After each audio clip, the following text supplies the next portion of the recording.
ரத்தமும் தண்ணீரும் ஒன்றாக பாயாது, தயவு செய்து தண்ணீரை கொடுங்க. பாகிஸ்தானை கதறவிட்ட இந்தியாவின் ஆபரேஷன் சிந்தூர். கடந்த ஆண்டு காஷ்மீரின் பல்காம் பகுதியில் பாகிஸ்தான் ஆதரவு பயங்கரவாதிகள் நடத்திய கோர தாக்குதல் ஒட்டுமொத்த இந்தியாவை முழுக்கியது. 26 அப்பாவி சுற்றுலா பயணிகள் கொல்லப்பட்ட இந்த சம்பவத்தை தொடர்ந்து பாகிஸ்தானுக்கு பதிலடி கொடுக்கும் விதமாக இந்தியா ஆபரேஷன் சிந்தூர் என்ற பெயரில் பல்வேறு நடவடிக்கைகளை மேற்கொண்டது. இதன் ஒரு பகுதியாக பல சதாப்தங்களாக நீடித்து வரும் சிந்து நதிநீர் ஒப்பந்தத்திலிருந்து விலகுவதாக இந்தியா அறிவித்தது.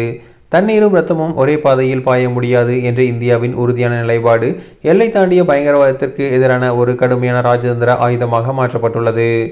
இந்தியாவின் இந்த திடீர் முடிவால் பாகிஸ்தான் வரலாறு காணாத நீர்ப்பஞ்சத்தை எதிர்நோக்கி இருக்கிறது. விவசாயம் முதல் குடிநீர் வரை சிந்து நதி நீரையே முழுமையாக நம்பியிருக்கும் அந்த நாட்டின் பொருளாதாரம் தற்போது நிலைகுலைய போயுள்ளது. குறிப்பாக சிந்து, ஜீலம் மற்றும் செனாப் ஆகிய நதிகளிலிருந்து நீர்வரத்து குறைந்துள்ளதால் பாகிஸ்தானின் பல மாகாணங்களில் வறட்சி தரவமடைகிறது. இதனால் ஏற்பட்ட நெருக்கடியை தாழ முடியாமல் ஒப்பந்தத்தை மீண்டும் செயல்படுத்த கோரி பாகிஸ்தான் சர்வதேச சமூகத்திடம் முறையிட்டு வருகிறது. இந்த இக்கட்டான சூழலில் பாகிஸ்தான் அதிபர் ஆசிப் அலி சர்தாரி இந்தியா மீண்டும் தண்ணீரை திறந்துவிட வேண்டும் என பகிரங்கமாக கோரிக்கை விடுத்துள்ளார்.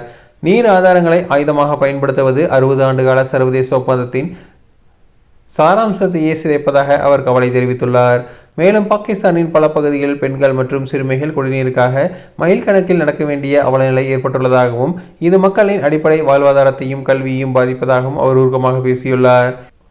உலக வங்கியின் இடைத்தரகர்கள் 1960 கையெழுத்தான இந்த ஒப்பந்தம் போர்க்காலங்களில் கூட இந்தியாவில் மதிக்கப்பட்டது. ஆனால் பயங்கரவாதத்தை ஒழிக்க பாகிஸ்தான் ஆக்கப்பூர்வமாக நடவடிக்கை எடுத்தால் மட்டுமே சிந்து நதி நீர் குறித்து மீண்டும் ஆலோசிக்கப்படும் என இந்தியா திட்டவட்டமாக கூறிவிட்டது.